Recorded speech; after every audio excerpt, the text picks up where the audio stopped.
Inside Story Uganda, real source of political updates.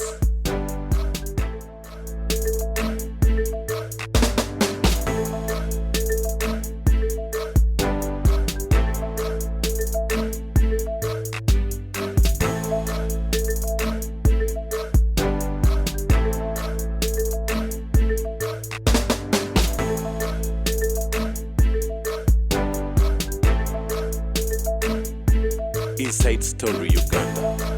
Some of the words I've used because I'm angry. For me, I've suffered. Abana abo bantekako tape. Museveni yalinzise nemba vira.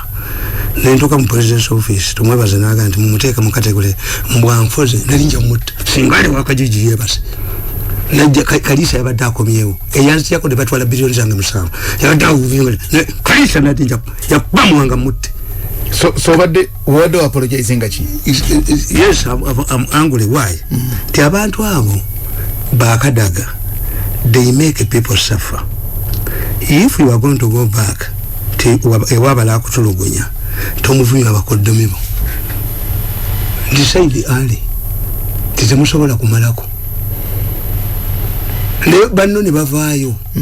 Ne bakolera ganga kati ola nyama nyaba akulonze. Nganda ni bamugula nakuvuma ebivume bitirivu nilisanga nganda mu lukuunze nensanga nganda mu lukuunze nganda litakolera kadaga bamufu yali avuma kadaga nganda nganze kadaga mumanyiti akasajja kankuba mawuli emyezi ena n'abaana bange gye bafumbirwa nga bakatimba butimbe kugundi kwa bushinga nikulubya amagezi nali ba dene family zamu mwali tudde ne family zamu kubanga mujja kufa umutego guno gubayingire mu nyumba kuli abazukulu. It would be better nga kuli ya China influence mu bukedde to sit down and give him my money bazukulu bamwe bajozire tanzisisaga. I'm not joking. Obanja sente banku be myezi nana zibala milioni 10 they have to pay. Obaba babasasule bazikuwanga n'abazukulu bakulu byabanakana n'abakabushinga they will pay. Okay, kati tutamale kirala ekyo ne bali leta the suffering of going through. Do you think to retire at my age politics wange edaba amuta batanga edozi wano ndiwulire likuwana anasojimanyi bichi bajita I said very early bajita baharagati yasigala bishop naye ina diocese. So good bishop at diocese. Yes. Where you work? Where to work? Natumira kujena hijini nga abantu benaliroza anti bantu balamu. Banange bonna bali mu parliament. Azika televo ya parliament najivaako. Neyagalya research what I want. Ibintu bibiri. I will never work with that man. If you try to undermine my economy as he did and he had a certificate of title, I will make him mad. A certificate of title? If he does not resist it, ngane billion musambu ya zibi. Title yi ngozi jemo kare reka chukudu. Ninja kukuba. Ninja kubenyondo. Ninja kubenyondo. Yaji manyi. Certificate of title. Jatwala na aji kuweka. Ngakula kani nichiri wachi unika musule dalu. Return the certificate of title. Return the certificate of title. Tamale kakati lichoke. Ojofuna engeri yabasuza title zo. Survived why ndabategera siri kwa lakana nabo. To nakiriza. Nti family jena fumbiro ya abasezi. They are cannibals. Ero muganda gamba nti amakama bi ugasoka luzalo. I wasted all my entire 14 years. Eyo buvubuka in the wastage. Kakati chimba sababu baba bakushianishi ngabantu. I need money wages retirement benefit to go home and do. Ezo zisabani kere hitira wamwe. Ezo zisabani se. Wanga muchimusobola kumalako. Yeye wangu. Katola banti nawe katola wangu. Tanampa angulako. Andi kakati wo wangu lidwa. Give retirement benefit. Ode karaka. Nzire karaka. Kakati fatu sikale ne hitira. Museveni bwabata golla mukodomi we. Abamba la kiragala bajja mugolla. Abamba la kiragala banga wacha iyo kijana. Wacha. Akwate kalabe. Bali kuba muyise mukampana ngo nanda kuya tejina nga firimbi ziri bweru. Akwate ku muntu wa. Bali tegera nti yesi mutamu. Nojoga amata nojoga enyama nojoga enyanja nojoga ki. President Museveni. Ye president wa Uganda. Bana Uganda bamwade mandate 2021-2026. Ekibuzo kyange. President Museveni government je tulaba tumulabanga achakulembere government nabaganda. Oba government ye jega kudanga mu nabaganda yagule kufulu asenja kumberere mu kitundu kye. Let us say oba Museveni yagule kufulu mu cabinet reflecting the situation we are. twagala bani ati kubuli what type of people do you want to organizing abateekamu because we have an international news 32 of your people are before the International Criminal Court. Boranga President kakati yagule kufulu jayagala. Toyita gamba musajja mugaga ntamanyi kosa sentence. You cannot tell the president who has been in power for 35 years ntamanyi byakola. Let us wait. Hati mpugamba nange yato omulabe w'omuntu akolema. President amazemi akasometa. Visa data ini tali control. Ulofuna omuntu gotasobola kwata ekintu akisuula. Kyobola abatugamba. When you riding in a canoe with the son of the owner of the canoe, when he starts wrecking the canoe, throw him into the water. Are you capable of throwing this young man into the water? You don't need to throw him into the water. By rejecting it to be humiliated, which you cannot do because of the following reasons. Lwaki tozisoma. Ziriwa. Ezo. Lwaki baba joga. Ntandikirawa. Lwaki mu baba joga. Mpawe basoma. It's only me and Mukisha muntu. Kubanga wano. Ntandikira wano. Ngenda kusomawo. Extension of privileges we baba fugira. Nze chembadde njagalo kamalo kusoma kino ndio kenkubuuza ekyange. The second trick employed ekitabo kyensoma bakiyita the power of the Uganda mafias.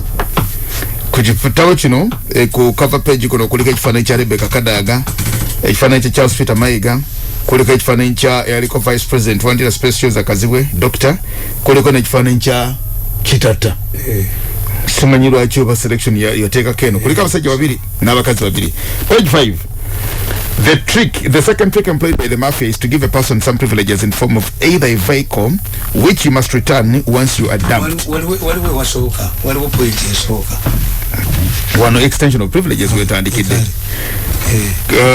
For example, Charles Peter Mayiga, the Uganda Kingdom Premier, who used to criticize Museveni's long presidential fleet, he at once wondered how a person could be escorted by soldiers. Mayiga has been enjoying the same privileges as courtesy of the same government he once criticized. This means that if he's confronted with a situation that forces him to lose such privileges, he will accept to be humiliated in order to retain his current status. I would not be surprised if he accepts to join the central government. Thirdly, mafias exploit conditions such as sickness or commercial loans. As a matter of fact, it is either for a senior government official to access expensive treatment out of the country. However, this is another trick which, like the literate village woman I highlighted earlier in my submission, leaders are ready to tolerate humiliation because dropping them would mean shortening their lives.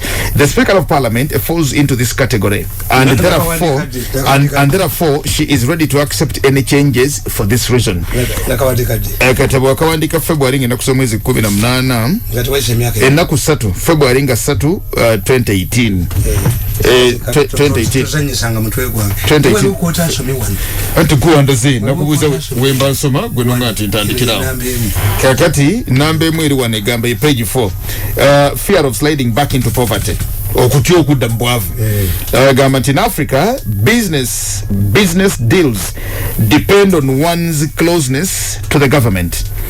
Take for example the late former Vice President Dr. Samson Chiseka. He owned his best modern farms in Uganda. However, immediately after he was sacked from government, his modern farms vanished, and what remains is his grave. The Dr. Samson Chiseka's wife, Dr. Samson Chiseka's widow, was saved from starving to death by President Museveni, who brought her back to Uganda from the United States of America. Her relative, who was living with her in the US, was arrested by police for illegal stay, leaving the old woman in the house and depending on handouts from the generous neighbors. As for Dr. Samson Chiseka, he had to sell his hospital to government in order to survive. His successor, Dr. Specioza Wandira Kaziwe, also suffered a big blow when she was shown the exit. Before falling from grass to grass, Specioza was a good-looking woman with big rolling eyes. Her success in modern farming hit headlines with publications labeling her as a celebrated farmer.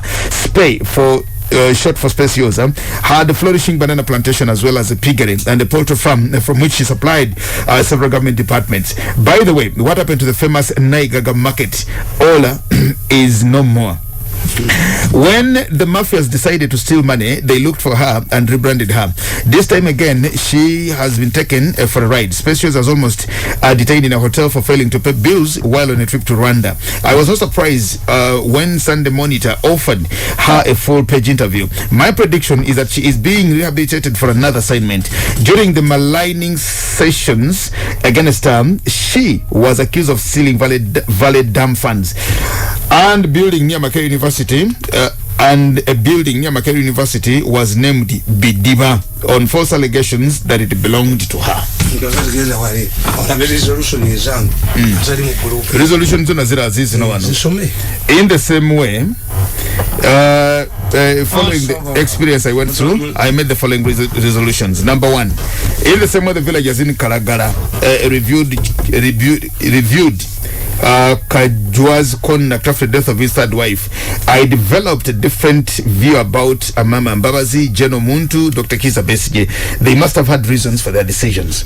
Kakati kumuntu gata ko Mbabazi ne Besigye ofanana. Besigye ali asente mu government. Tatufanana. Ate Mbabazi akomyewo bimulemeredde tatufanana. Nabagamba kiri kimu nti nange nakubanga bano. Naye Kajjo yafiirwa omukazi yasooka n'afiirwa owokubiri abekyalo bamugoba ku wakusatu tekojja bonna tebasobola kuba bali kakati Kayihura abe mubi Tamale Mirundi abe mubi Mbabazi abe mubi Gundi abe mubi Tumukunde mubi Sejjusa mubi ani mubi kitegeeza this government cannot win a war. We have been exonerated. If I'm a drunkard, yes, you said, but it is not me. His friend Museveni who refuses to renew his contract. For your information, young man, my contract has never been rejected. It has been renewed for the next 4 years. Nenga sikola. Era nabuza abana bange nemba gamba nti abasekala abali wano bemulaba buli makaga kumumibwa ne motoka yaabwe eno mumanyi lwaki weri. Why does he continue renewing my contract? Tetuli kuvunana nga when contract no kumusala kwa government ngatokola nabuzo omukazi nemugamba ali mu public service nasanze wono omulala nemugamba nti gomeze emyaka emekanga tomulaba ndi mukaaga ndi ategwe ntiro kuva lya nonda nembaga kata mukitwala litulale mulinga akawala ke wakakalamuko koga nti ono mukyala wange aba police bakuvuna na defilement. If you are an advisor in the real sense, why don't you see him? This is a means of helping you okulya kasente nokuteeka ko taaga tibwobiza eno ogana okulinyowenga nga ategeera you planning wo. You don't do politics. So Syria kubanti you know mulimu goteke doko. What do they do? 100 bakolachi yakuteka ko taaga presidential advisor nti gwe bikwato obizeeyo ntegeere nti wa planning wo era kye bano bakada kakishi balema nti gwe kaso creating a power base bana abana bakumaze nti Kigongo avuddeyo n'agamba Museveni unamukonfrontinga eyali mugambidde mu kyama kyomwana natukoledde when you saw that there is a UPC was not a UPC. In fact that was the assimilation policy of NRM. Ekitegeeza gwe kyoba tokola obuyinza ani abulina omuntu azze wano n'asaba ku pass over okuzaala balongo n'abazaala obweza buba bwani Yesu ate yagenda mu ssabo obweza buba bwani simanyi tebo bwa Yesu buzira bwa nabagenda nti omukulembeze akolanga Katonda Museveni akolanga Katonda Gaddafi yazimba omuzikiti ogw'amaanyi ennyo omunene yali fudde kitala kya munyuma ng'akaana kamuse. But constructing that big mosque and others was not blaming God. God recognizes Gaddafi's contribution. Likewise, Museveni recognizes Mbabazi's contribution. Museveni recognizes Kataga's contribution. But the moment when abana kebakuvuga not government is a sebo kanzijenga independent obuyinza obujewa wa Museveni oba Mbabaka abakulonze ogayitanga makago ogamba nti kati nsigadde olwa abana bange bosigala n'abaana bantu abule ebisenge anto bana musajja ate abaana bakolako ebyobufumbo era okubakozerosi no leader can accept to create Museveni yabeera mu government z'abanne n'aziyambako okugwa eyiyagimanyi tegwa. Once you allow another political power base olunaku Museveni lwali bagenda okulisa yalinga ajja kusifutinga ave mu State House agende kwena ali mu secretariat mulabe nga bafanishinze office n'ekizimbe kijja kubeerayo olwo ng'agenze kubeera national chairman kuvuka president azeeko today secretariat is an assignment institution election after nga bagenda bateekawo gundi mu office gaabwe tegabalemerera nga nayogera ku lady akube simu aleeta omwana we agenda kudda somero these welfare offices oba administrative offices akube omwana simu akubide simu n'abakube simu ku lady na Russia yakwatana kana akakwangala n'akawe mmotoka tekavumenzi ne bakutana ne meeting ya Museveni nga ziramu nkolagana na mmwe njawula bibiri naye mubate bakukyayisa balo let me work for Museveni nenga sikolidde mu government ye bakadaga balina high profiles why doesn't he seek ate abantu bonna mu bonoona bali ku peak yiga yali vice president owa African mayors ngate ye president ngate ye vice wa international mayors ne mukubaka lunagenda temumujjukiranga nako kumuleeta ba mu local government oba wayiga Christopher anti gobyo yagala yafa gobyo yagala bobana mukakati omukazi nayo omuvuma akoganti nedda si wano kukwira nankabirwa salute sigana masogolanya kumuvetinga let her seek an international job agenda agambe Museveni nti second me naye si wano kumunia ku mutwe no that's what I'm saying amanya Musega the first secretary general of the revived East African community is here languishing. You don't have diplomats. Wait when Kutesa retires mwina yani you receive to Uganda. Why don't you create Uganda gaya chari wedde na yebale tewali mulala naye nantongoziwa bamukukusa gundi yamukukusa omugenza Kibishopo Lwanga n'abatwala mbu Museveni abawemirimu ne second nimanyi bano bafu kakati kitegeeza ndi Museveni akuwa omulimu onasiimani obweza bwani bwa Kibishopo Lwanga akututteyo oba bwa Museveni. In fact, the moment you incite your tribesmen to Museveni akulekera ekifu ng'abaana ba Kirunda kive Jinja bwe bagenze wa president bamugamba sebe ekifo kyaffe kiwa omwana omulala musabe yo business bukole emirimu si kifo tukisikira kana banga mu abakirunda kive Jinja yatandika ebyobufuzi Kirunda kive Jinja ku independence yawalampa omuti polo ku independence na wanula ize goli ya Israel yefunye wa still needed nga kitamu yakola okuva mu nkaga mu ebiri atefe so nzemba gamba oyo nantogozi wati bidde wano oyo muvuka yasikira nantogozi wako zechi kidaga ne tunuli ono omukazi Hanifa African gundi Hanifa chi gundi Hajati Kawoya African Parliament and Pan-African after Parliament finishing the regional body you go to a continental body. Look at Tanzania when Moni took over as first secretary general whom did he pick? A Tanzanian diplomat nga vice way. Tanzania has trained diplomats. Ambassador Gundi, how many ambassadors do you have? An ambassador is a rank in the ministry.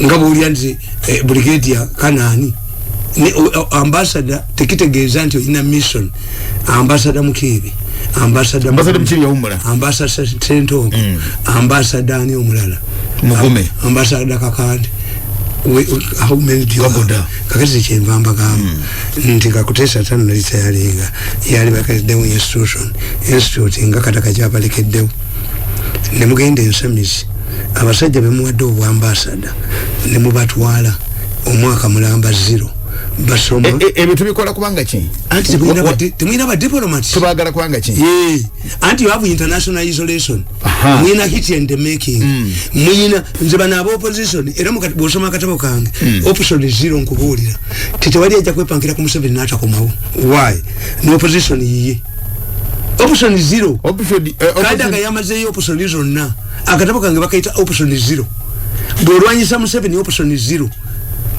nabo babobi wayini babe tumalamba tumanyi kakati opposition ya Museveni etya nayo yiye etya anti bazimbira kuye nabagamba ndi mujembugoza abavubi gonyedda ku lukalu bweti ne yasama nefulumye ekivundo obuswera bwonna obunyonyi bwonna obujojita kulamanye bumpa ko baba nebugalira muli eranze aligamba Museveni nti nina links in opposition nemutano wange nemugambi you are wasting time naga nange ddala kituufu ntegedde abasajja bano they are not honest era bono jabala banga baziba do they have a cause abubweni yatandika ekintu ekyo sagandi bubweni yaje wange gatano abubweni ekitandikawa no dia segirinya n'omulemeza mu parliament why bevakala bebava mu Buganda banganda bebava mu Buganda nga nakubya akatambi nganda ko yalira sente ekitabu tasula bijaba nganda ki uyu yali sente za abantu adisi we gusozi yaleta ko ne motion yeyeba sakajina mbakoze bulungi nnyo works taina muge temina baganda wan Ibrahim Muganda abadagala ba speaker oyo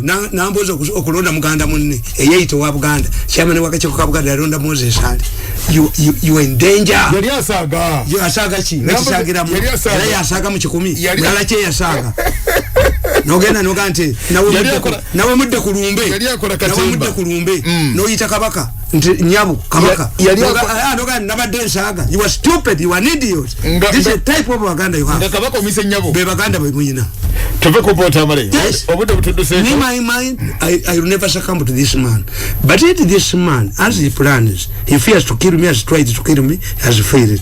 He is now moving to age out to people he perceives to be people who give him money. I'm a beggar. Yes, ne mu family ya fetembera nga musechuli kongagwe kakata ekyokusatu kwata ku sente zange nti you are isolating me nzina kukubira ku kintu kimu gwolwanyisa sezalamu yagamba wan government yenjagala okusula ya kitawe nedda lino kwanga you cannot allow the making of a Hitler in Uganda kanko message ya mukwano go muwulirizawo ali mu America yanga nti Tamale Mugambe tagama nti bagala kumutta kubanga bwanaga nti bagala kumutta opportunist basobola okumutta tisadi force kali kami but ate kali mukwano kwa America andi uli achimanyi when you sent gundi ayagala konti tisadi force kan kiru atamwagala bachiblamingeko don't you have investigative machinery nenga nti ufudde kati chukutta futagala kuwa chance ekyokubiri it is incumbent upon government to protect me.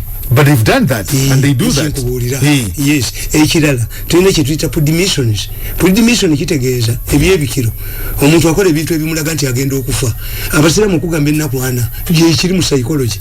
Puddimission kati gwofuna ebyebikiro nti mbamanyi ate mbawulira nti tekawo omuserikale amukube essasa abule mbawulira. That's why I call with my driver kigwonyo omwenge gwo notajja noga nti oya bali njitira mu motoka bukedde yacho isinga buswichinzi nakikuteekako nabuza bukedde mukunganya wa bukedde kulubya mu miliyoni ya sente atulaga omulambo wakagolo gwagwo kagolo muna mauli yafa atulage motoka eyaja speed nekuba gate erirudawo emotoka yakagolo yatomera gate eriwa batulage motoka eyatwala kagolo omulambo gwo ku postmortem kagolo was kidnapped bukedde naye abantu ne bongera ne basoma era abantu ne bongera ne basoma bukedde. Okay Tamale obude butuduseko nze kambabuli abana ono the basman basalira kutumidde kambabuli abana abo omwami yokamubulira ku kyale waffe kwaliko musajja nga musezi nnyo ngali abafu naye batandika okufa abasirimu ne babayiwamu amafuta eyisa police release naga ndikasa mutandizo kulya enyama yange ejamusodde